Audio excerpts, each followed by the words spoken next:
अस्सलाम वालेकुम। Welcome to IB coding school. कैसे हैं आप? उम्मीद है आप लोग सब खैरियत से होंगे। काफ़ी अच्छा फीडबैक आ रहा है 100 days next JS coding challenge का। तो उम्मीद है आपको ये डे 5 भी पसंद आएगा। तो आपके इंशाल्लाह कॉन्सेप्ट क्लियर होते जाएंगे। तो हम डे 5 में आज जो चीज़ कवर करने वाले हैं, सबसे पहले मैं आपको वो दिखा देता हूँ ताकि आप पहले खुद से इसे ट्राई करें वीडियो को पॉज करके, और बाद में आप यहाँ पे सॉल्यूशन देख सकते हैं। तो आप ये पूरी एक्सरसाइज को यहाँ पे रीड करें और खुद से इसे सॉल्व करें। नेक्स्ट हम इसकी सॉल्यूशन आपको यहाँ पे मैं दिखा देता हूँ। तो उम्मीद है आपने ये खुद से सॉल्व किया होगा। अब हम देखते हैं कि हमारे पास ये डे 5 में क्या रिक्वायर्ड है। टेलविन CSS फ्लेक्सपॉस के ज़रिए हमने एक रिस्पॉन्सिव होम पेज क्रिएट करना है, जिसमें आपके पास 3 कॉलम्स होंगे और हर कॉलम के अंदर हमारे पास एक टाइटल होगा, एक पैराग्राफ जो टेक्स्ट का एक पैराग्राफ होगा और एक बटन होगा। इसी तरह सेकंड हमारे पास टास्क ये है कि डेस्कटॉप पे आपके पास ये साइड बाय साइड कॉलम्स नज़र आने चाहिए और मोबाइल में आपके पास वर्टिकली। और लास्ट में हम एक होवर इफ़ेक्ट भी क्रिएट करेंगे कॉलम्स में। जैसे ही आप कॉलम्स में होवर करेंगे तो बैकग्राउंड कलर आपके पास चेंज हो जाएगा। तो ये 3-4 हमारे पास टास्क हैं, तो हम वन बाय वन सॉल्व करते हैं। तो सबसे पहले मेरे पास एक न्यू प्रोजेक्ट है जो मैंने नेक्स्ट.js का इंस्टॉल किया है, तो आप भी इंस्टॉल करें। अगर आपको इंस्टॉल करना नहीं आता तो आप डे 1 देख सकते हैं, मैंने उसमें सही तरीके से समझाया है। तो मैं इसे रन करा के आपको दिखा देता हूँ। तो मैं लोकल होस्ट 3000 पे से रन करूँगा, तो मेरे पास यहाँ पे हेलो वर्ल्ड लिखा हुआ आ रहा है।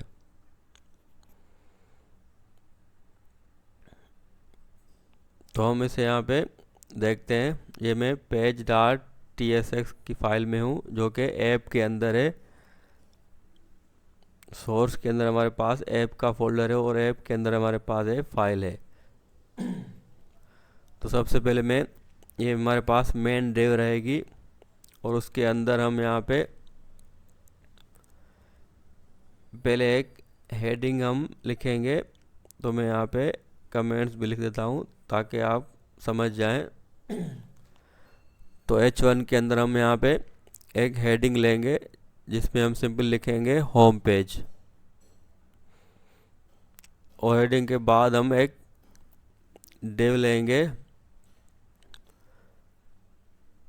फ्लेक्स कंटेनर जो होगा हमारे पास, जिसमें हमारे पास 3 कॉलम्स होंगे। तो हम एक मेन डिव लेंगे और इसमें हमारे पास 3 कॉलम्स होंगे।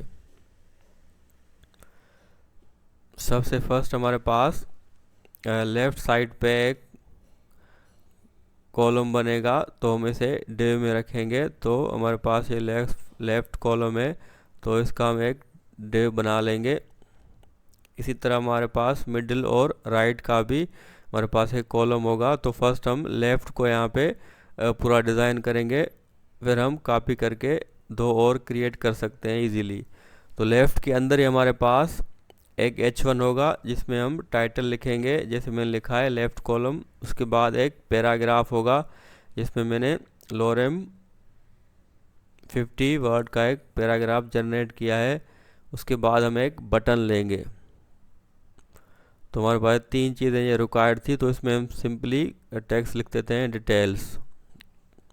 तो मैं अगर आपको दिखा दूं, देखिए हमारे पास ये टाइटल, पैराग्राफ और बटन यहाँ पे शो हो रहा है।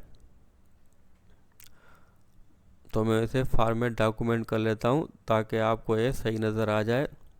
तो सिंपल हमारे पास है एक डिव है मेन, और उसके अंदर हमारे पास एक H1 है, और H1 के बाद हमारे पास एक और डिव है जिसमें हम 3 कॉलम्स यानी 3 और डिव हम क्रिएट करेंगे। तो फर्स्ट हमने डिव यहाँ पे क्रिएट कर ली है, इसे हम पहले डिज़ाइन करेंगे, बाद में हम सिंपली इसे कॉपी करके 2 और डिव्स यहाँ पे क्रिएट करेंगे। तो सबसे पहले मैं मेन डिव में आता हूँ और क्लास नेम, और इसे मैं सबसे पहले दूंगा पैडिंग यानी P4, यानी टॉप बॉटम लेफ्ट राइट पे आपके पास पैडिंग 4 आ जाएगी। इसी तरह मैं एक और प्रॉपर्टी दूंगा। मेन हमारे पास जो डिव है, बैकग्राउंड कलर में इसका पिंक कर दूंगा 300। इसी तरह मैं और यहाँ पे क्या कर सकता हूँ, मिनिमम हाइट स्क्रीन यानी फुल स्क्रीन आपके पास ये हाइट लेगी। अगर स्क्रीन से हाइट बढ़ रही है तो फिर उस हिसाब से वो एडजस्ट करेगी, इसलिए हमने यहाँ पे मिन एच स्क्रीन का यूज़ किया है। और हम स्पेस वाई एक्सिस में हम देंगे ताकि हमारे पास टाइटल और जो कॉलम्स हैं उनमें यहाँ पे गैप आ जाए। तो हमारे पास ये 10 का यहाँ पे गैप आ चुका है। इसी तरह हमारे पास H1 है टेक्स्ट, इसको हम पहले सेंटर कर देंगे।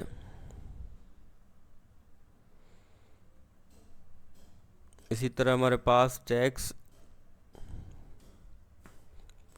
फॉर एक्सेल यानी 4 टाइम इसे इंक्रीज करेंगे। फ़ॉन्ट को हम यहाँ पे बोल्ड कर देते हैं। और हमारे पास टेक्स्ट जो कलर है वो ब्लू 600। तो आप देखें सिंपल हमारे पास ये टाइटल यहाँ पे सही से शो हो रहा है।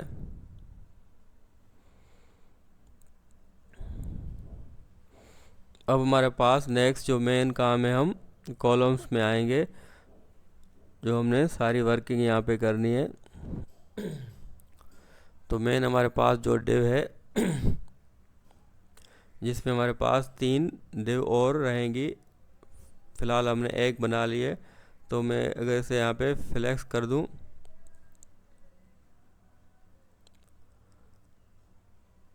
बल्कि मैं यहाँ पे इसको डिज़ाइन नहीं करता फ़िलहाल मैं लेफ़्ट डिव को डिज़ाइन करूँगा।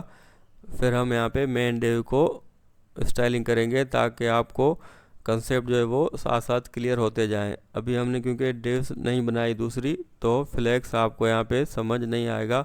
तो सिंपल में लेफ़्ट वाला जो हमारे पास डिव है उस पर मैं यहाँ पे स्पेस वाई एक्सिस पे दूंगा ताकि देखें पैराग्राफ बटन और हमारे पास जो टाइटल है उसमें गैप आ जाए। इसी तरह मैं बैकग्राउंड इसका कलर यहाँ पे दूंगा रेड 500। तो देखिए हमारे पास ये कलर यहाँ पे आ चुका है। इसी तरह हम नेक्स्ट यहाँ पे पैडिंग 3 कर देते हैं ताकि थोड़ी सी यहाँ पे पैडिंग आपको नज़र आए।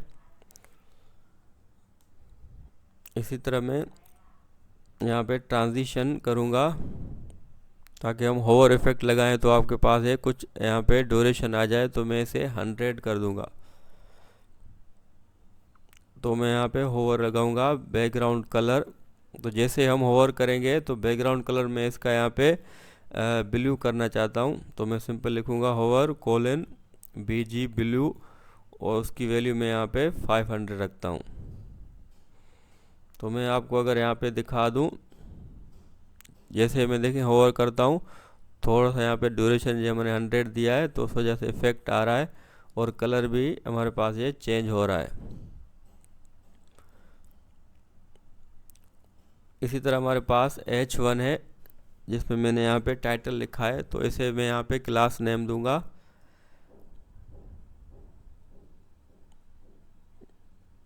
तो पहले मैं इसे टेक्स्ट को यहाँ पे सेंटर करता हूँ और फॉन्ट को यहाँ पे मैं बोल्ड, और टेक्स्ट को मैं यहाँ पे 2 टाइम इंक्रीज करूँगा 2XL।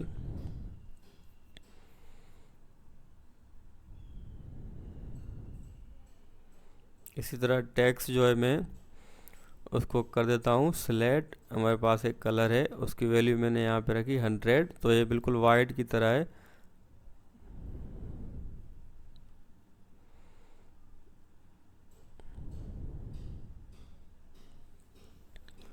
इसी तरह मैं पैराग्राफ में आऊँगा और यहाँ पे क्लास नेम इसे मैं सबसे पहले टेक्स्ट को जस्टिफाई कर दूंगा ताकि ये सीक्वेंस के साथ लाइंस में आ जाए। इसके बाद मैं टेक्स्ट को यहाँ पे कलर को सिलेक्ट 100 कर दूंगा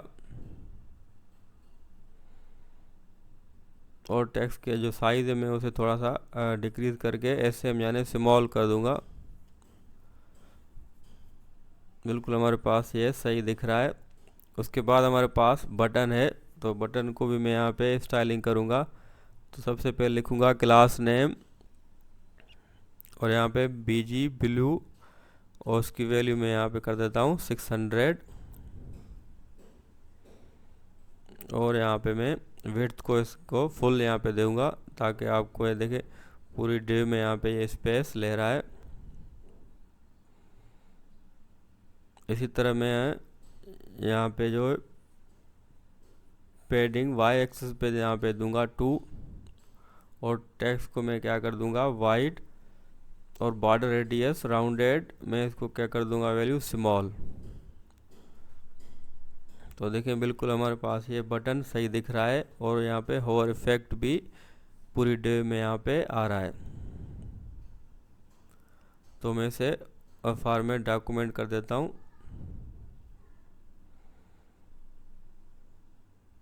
ये हमारे पास लेफ्ट डिव है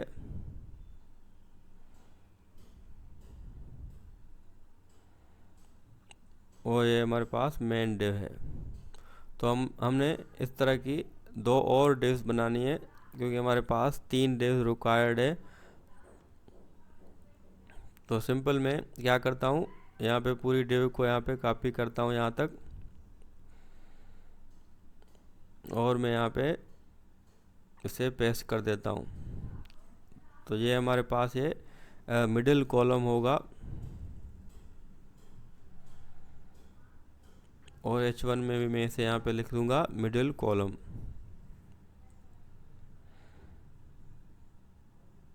इसी तरह हमारे पास एक और यहाँ पे कॉलम होगा तो इसे मैं कर दूंगा यहाँ पे राइट कॉलम और यहाँ पे भी मैं इसे कर देता हूँ राइट कॉलम। तो देखिए हमारे पास ये 3 कॉलम्स आ चुके हैं। बिल्कुल अब यहाँ पे सही नहीं दिख रहे तो हम इसे एडजस्ट करेंगे और सही से स्टाइलिंग भी करेंगे। तो हमारे पास ये 3 कॉलम्स आ चुके हैं। अब मैं मेन डिव में यहाँ पे स्टाइलिंग कर सकता हूँ जिसमें हमारे पास ये 3 कॉलम्स अवेलेबल हैं। तो सबसे पहले मैं इसे अगर फ्लेक्स कर दूँ तो आप देखेंगे ये हॉरिजॉन्टली यहाँ पे ये तीनों कॉलम्स शो हो रहे हैं।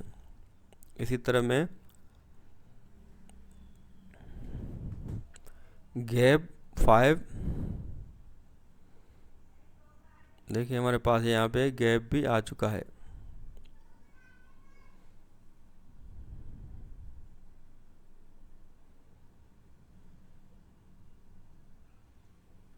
अब मैं क्या करता हूँ फ्लेक्स हमने गैप भी हमने दे दिया। तो उससे पहले हम एक और काम कर लेते हैं। जो दूसरी 2 डिव हैं उनका कलर मैं यहाँ पे चेंज करूँगा ताकि आपको यहाँ पे डिफरेंस नज़र आए। इसका मैं यहाँ पे ग्रीन कर देता हूँ मिडिल वाले का और जब हावर करेंगे तो सबका यानी जो कलर है वो ब्लू रहेगा। लेकिन यहाँ पे फर्स्ट टाइम हम इनका तीनों का यहाँ पे चेंज करेंगे। थर्ड वाले का भी हम यहाँ पे देख लेते हैं राइट कॉलम और यहाँ पे मैं देखता हूँ येलो इसे कर देता हूँ। तो तीनों यहाँ पे देखें कलर यहाँ पे चेंज हो चुके हैं।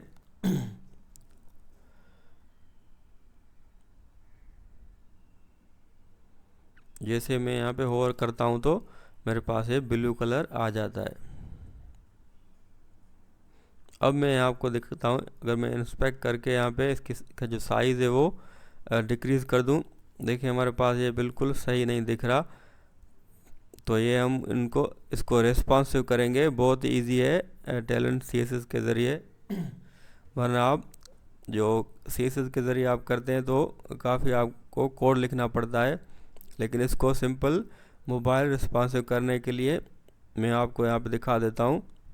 तो आप क्या करेंगे जो मेन आपका जो डिव है उसमें आप आएंगे और यहाँ पे आप कर देंगे फ्लेक्स कॉलम।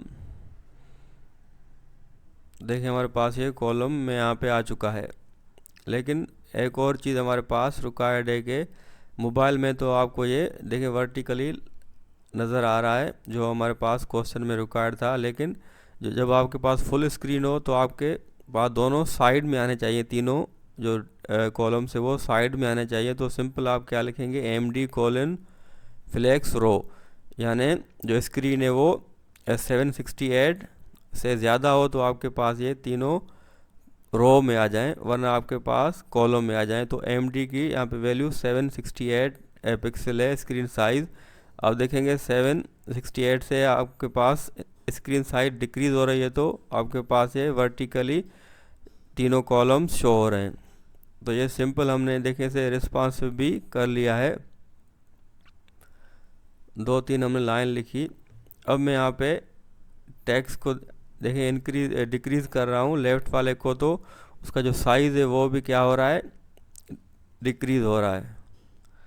लेकिन हम चाहते हैं कि हमारे पास तीनों जो कॉलम है उनका साइज़ जो है वो फिक्स रहे, यानी एक जैसा रहे तीनों का। तो उसके लिए भी हमारे पास एक प्रॉपर्टी है, तो वो आपने यहाँ पे यूज़ करनी है। तो आप लेफ़्ट कॉलम में आएंगे और सिंपल आप यहाँ पे लिखेंगे flex1।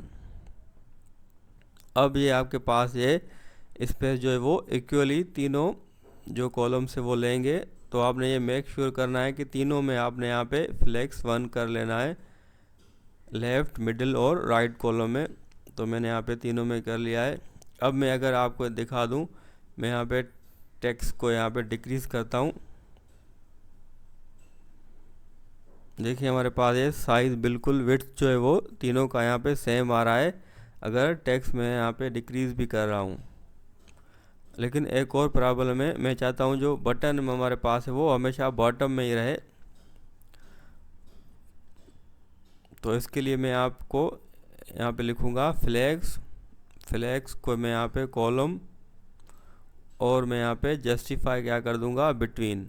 तो यहाँ पे तीन यहाँ पे वर्ड लिखने हैं, फ्लेक्स को मैंने यहाँ पे कॉलम कर लिया और जस्टिफाई को मैंने यहाँ पे बिटवीन कर लिया। देखिए हमारे पास ये बॉटम में बटन जो है वो शो हो रहा है। इसी तरह मैं ये प्रॉपर्टी सब में ऐड करूँगा, जहाँ पे हमने लिखा है स्पेस y एक्सिस 5, इसको मैं हटा के सिंपली ये यहाँ पे पेस्ट कर दूँगा तीनों में।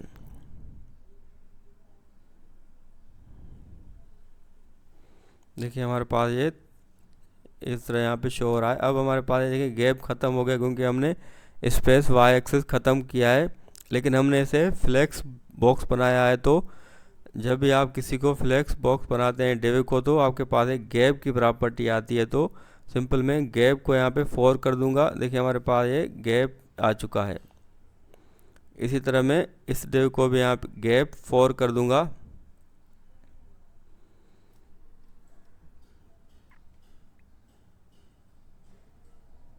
और यहाँ पे मैं इसको भी गैप को यहाँ पे 4 वैल्यू दूंगा, ताकि टेक्स्ट इंक्रीज या डिक्रीज हो तो आपके पास ये गैप यहाँ पे नज़र आए। तो मैं अगर यहाँ पे टेक्स्ट को बढ़ा भी दूँ, देखिए हमारे पास ये बिल्कुल सही यहाँ पे शो हो रहा है। अगर मैं टेक्स्ट और बढ़ा दूँ, देखिए हमारे पास ये बिल्कुल बटन यहाँ पे बॉटम में आ रहा है। तो उम्मीद है आपने काफ़ी कुछ इस वीडियो से सीखा होगा। बहुत ही इजी वे से मैंने आपको समझाया है। देखिए हमारे पास ये सिंपल रिस्पॉन्सिव भी हमने इसे बना दिया है बहुत ही इजी वे से। तो काफ़ी मेहनत लगी है इस वीडियो को बनाने में, तो आपने ज़रूर इसे लाइक और सब्सक्राइब करना है चैनल को। तो हमारे साथ ज़रूर जुड़े रहें। तो इंशाल्लाह हम 100 डेज Next.js को कंप्लीट करेंगे और आपके इंशाल्लाह सारे कंसेप्ट क्लियर हो जाएंगे। ये हमारे पास सिंपल कोड है जिसके ज़रिए हमने एक रेस्पॉन्सिव लेआउट पेज क्रिएट किया है, जिसमें हमने यहाँ पे 3 कॉलम्स क्रिएट किए हैं।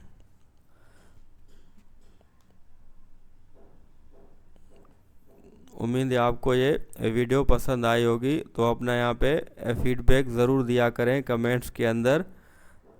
और अगर आप कुछ इम्प्रूवमेंट यहाँ पे चाहते हैं तो वो भी आप ज़रूर हमें सजेशन दे दें। तो इंशाल्लाह हम नेक्स्ट वीडियो में आपके लिए और चैलेंज लाएंगे। तो वीडियो देखने का बहुत बहुत शुक्रिया। अपना ख्याल रखें, मिलते हैं नेक्स्ट वीडियो में। अल्लाह हाफिज़।